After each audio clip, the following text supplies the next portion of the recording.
Greetings, everybody. It's Jim. I'm showing you this map from the Isle of Cedra. It's from the Isle of Cedra, of course, is that Kickstarter that just ended by Gaming Ballistic for the Fantasy Trip role-playing game. And it took off like a shot, by the way. $10,000 in the last few days. What a beautiful way to end it. And as a marketer, I suspect the reason it was so big at the end is because the economy's kind of tight right now, and everybody's really worried about clicking the button. And the truth is, a lot of people were going to buy this anyway. They were just hesitant. And they just needed that, the campaign ending to send them off, and it's, they didn't want to be without.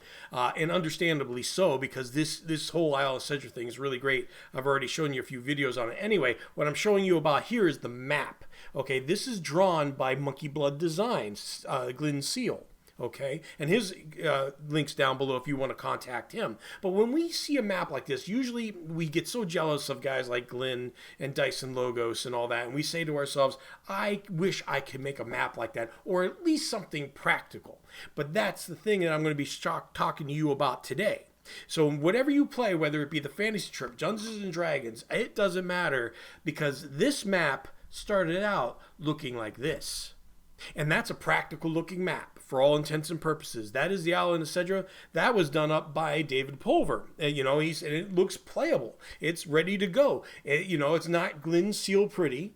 Okay, but if you just wanted to make something, this is how you would start it.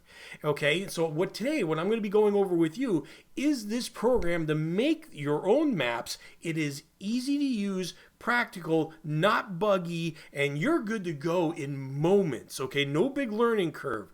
Today, I'm going to be talking to you about using Shamat from Shadekeep.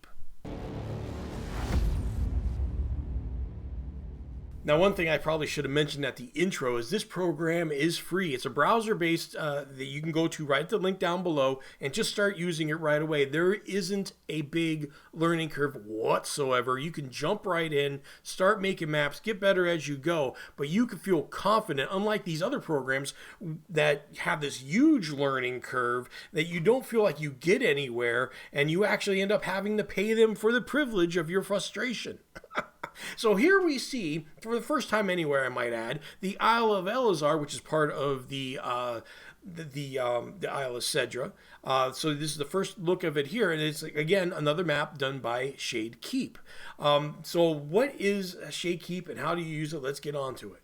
All right, some quick announcements, but they're good ones. As you know, the Isle of Cedra Kickstarter from Gaming Ballistic has ended, and they did acquire the services of Glenn Seal from Monkey Blood Design to do the maps, but he's also acquired the services of Christopher Isert, the Origins award-winning artist that many of you Fantasy Trip people will know is the one that did the Fantasy Counter Kits, and he's doing the majority of the artwork for the upcoming Bestiary for the Fantasy Trip. So very excited to see Christopher Isert. Yes, many of you already know that he's my brother, so I'm tooting my brother's own horn, but if you've seen his artwork, you know they're worth it. And the thing is about this one, though, is this project, he's doing a few of the bigger layouts in it, so it's not just monsters, even though that's great. You're going to really see him put some work into it for those. It's going to look beautiful, and I'm glad for that. Now, the other thing is, of course, Columbia Games is going to be at Gen Con, as I will be there, in booth 237. So if you're going to Gen Con, by all means, stop on by and say howdy. I'd love to see all of you there if you're going to be there. And finally, of course, I just got done launching Dungeon Runner, the PDF version that many people from other countries were asking for because the shipping was just so much and such. So it's just a small project. I'm not expecting it to go through the roof, but if you haven't tried Dungeon Runner before, and then $15 a deck may seem like a bit much to jump into, check out the PDFs. You can get it in as low as $9, and if we do well enough, I might just be tempted to do another deck. Actually, if we do reach 6,000, I definitely will do another deck. And it probably will be prompting me to do 2 of them, actually.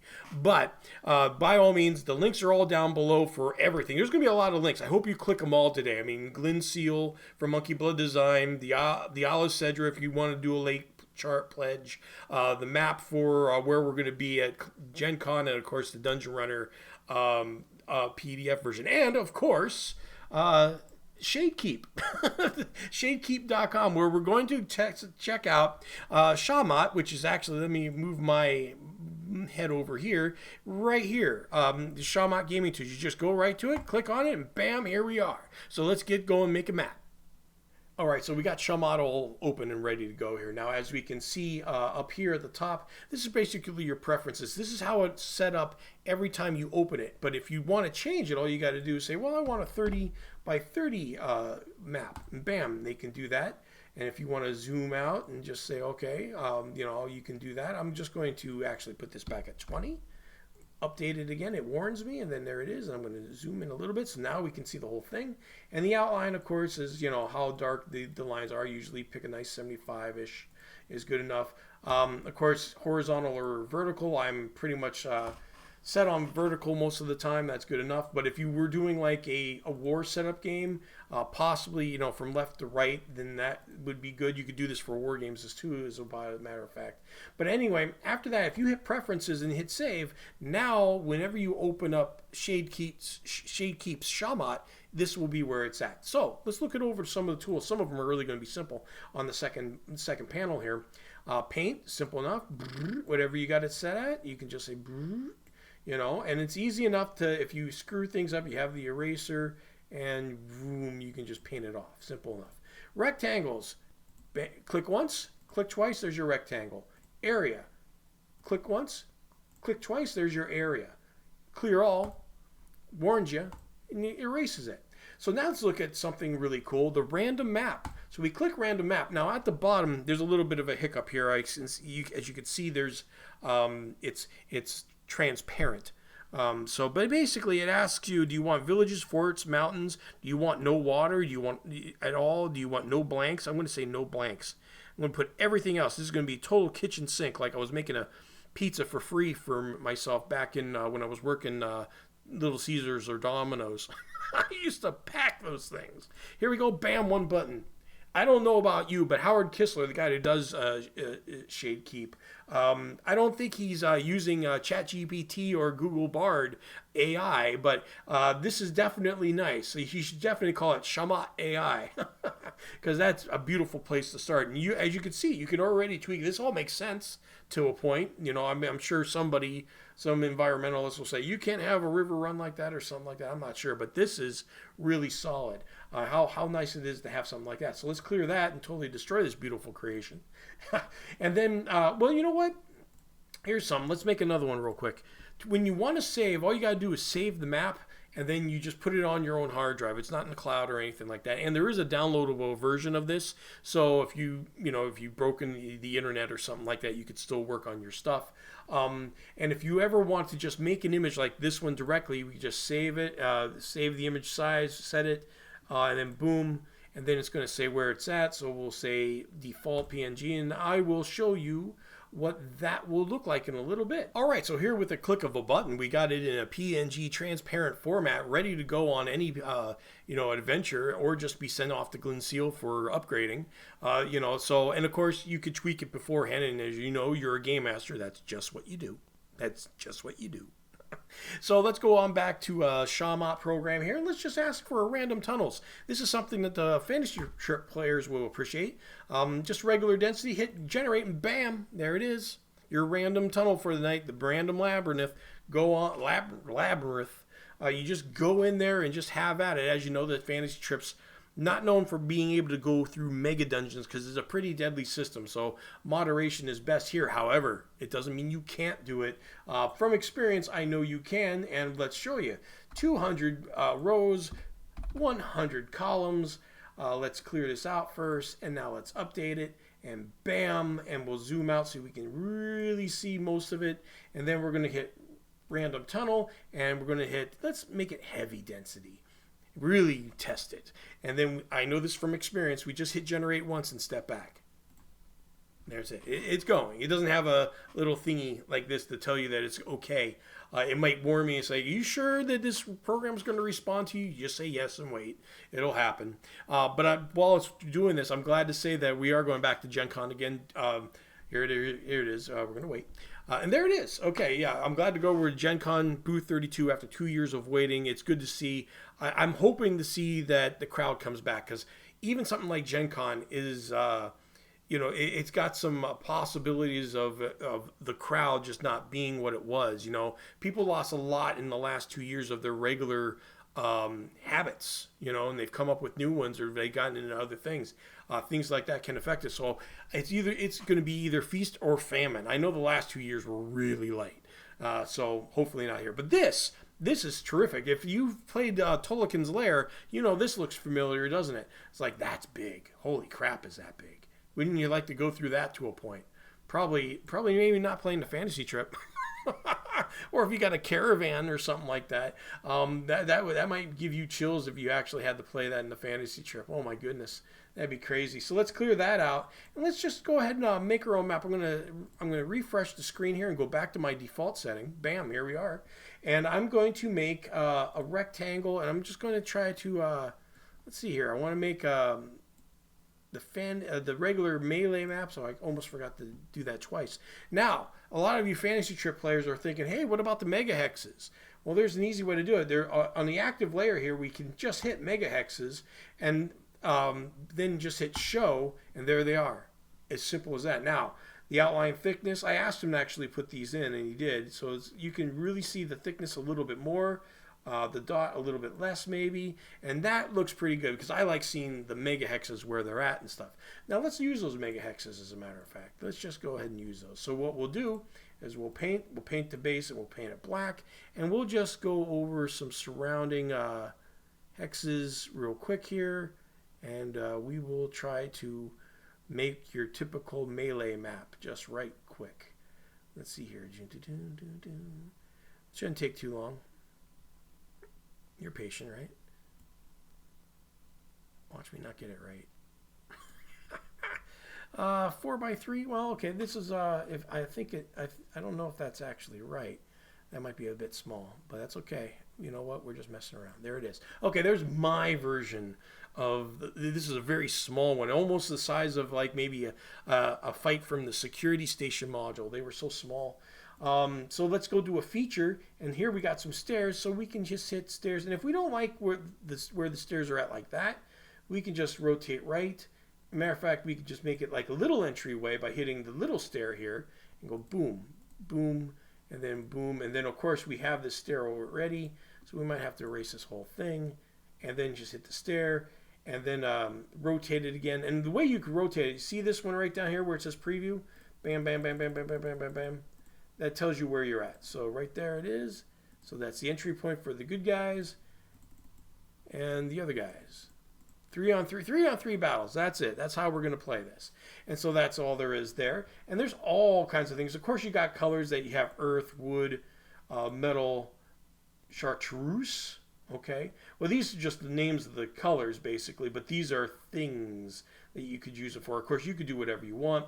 And of course, annotations for special spots. So we want it to be black. Well, let's make it purple. A purple B right here. They're fighting for something there. And then A, we're going to make it blue. And they're fighting for something there. There you go. And it's as simple as that. And that's, then you got symbols. You could just have arrows or a special event like will happen here. Let's make that one black. Then you've got, of course, you got more choices as you go down. You hit this button here. So now we have ochre jelly, right? There you go, if I even said that correctly. And of course, there's more symbols a little bit. So we have a marker here if we say victory condition or finish line or whatever. But overall, you could see how easy it was for me to set this up. If I want to put some mountains in there, let's see here.